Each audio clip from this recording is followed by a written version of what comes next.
privileged tonight to be here as Shami's guest, so thank you very much, Shami. And you all are obviously on a different plane of than most of intelligence, which comes through very clearly. My life has been quite simple. I was brought up in the north of New Zealand, and life to me was quite strange. I was an only child. My mother expected big things of me, and I probably never delivered. I was a nervous boy. I was dressed too well in a small town that had a population of about 18,000 people. They were all dairy farmers, and they all bullied me at school. And my life was quite difficult for me. I always felt I was in a cloud, and I couldn't wait to leave school. I tried to get school certificate and I failed. In fact, I was the worst maths pupil in the whole school. And Jack Glanville, the head of the maths department, saw my parents one night and told them that I had no future, that to be gentle with me because otherwise they'd break me, and that give him a trade, but don't expect anything from your child ever. He will never amount to anything. And those words stuck with me for nearly another 20 years. I met Christine. I was working in my uncle's jewellery shop where I was forced to work. I didn't even want to work in there. It was the last thing I wanted to do. They tried to make a watchmaker of me and I failed.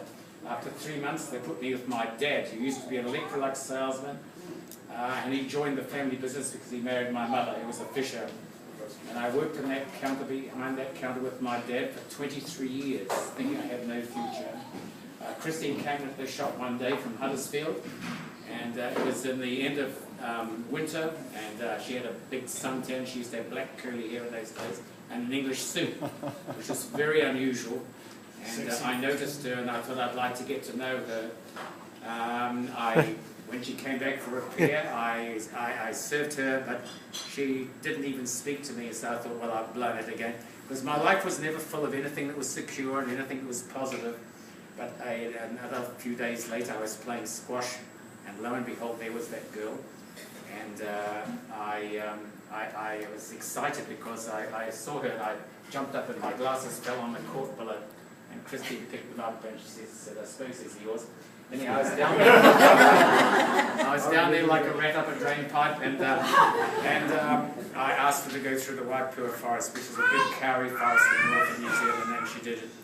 And anyhow, 3 months later, a whirlwind romance, we got married, and that's 46 years ago. 47. I gave Christine an amethyst diamond ring, and a lady came in the shop about 5 years later. It was very awkward, and Christine's ring had been in for cleaning. And it was on a piece of tissue paper on the table, and I took this lady, I sat her down, I thought, I'm not going to let her go. And I was trying to sell her a ring, and then she looked at Christine's ring and said, that's the ring I want. And I said, sold. It didn't go down very well. So I bought Christine a bigger one, and then I sold that. And I sold the next one. Anyhow, she now has a 12 3/4 carat, so things are not too bad. But anyhow, getting back to the story, I never thought I had a future. I could never see outside of Fog. My neck-top computer always told me that I would not amount to anything. It was my maths teacher who told me that, and it was there for life. We built a beautiful home in Whangarei on a piece of land that nobody thought you could get a driver. It was overlooking the sea, and it was we got an architect from the Auckland University. It was based on a Frank Lloyd home. It was all hexagonal. It was supposed to take 9 months to build. Well, it took 2.5 years to build. We ran out of money. Christine was an art teacher at Whangarei Girls High School where she was teaching art.